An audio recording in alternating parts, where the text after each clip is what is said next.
What a way to start Ashes 74. Unbelievable and unpredictable. এমন একটি ফলাফল প্রেডিক্ট করার মতোই ছিল না যেটি হয়েছে। 172 রানে প্রথম ইনিংসে অল আউট হয়েছিল ইংল্যান্ড। তার জবাব ব্যাটিং করতে নেমে অস্ট্রেলিয়া করেছে 132।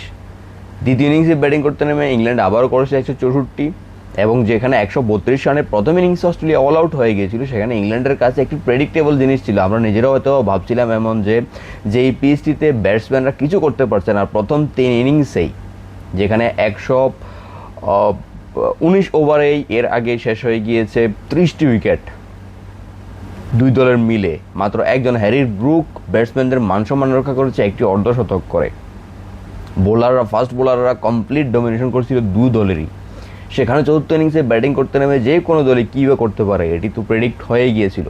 অথচ সেই প্রেডিক্টেবল যে কথাগুলো, সেগুলোকে তোয়াক্কা না করে একটি কমপ্লিট ডমিনেশন দিয়ে জয় তুলে নিল অস্ট্রেলিয়া। 8 উইকেটের বড় জয়, 7.2-এর মতো যে রান রেট সেটি তারা রেখেছে। এবং গেস হোয়াট, ট্রাভিস হেড তাকে ওপেনিংয়ে নামানো হয়েছে এবং সে 83 বলে 128 রানের একটি ইনিংস খেলেছে 148 স্ট্রাইক রেটে।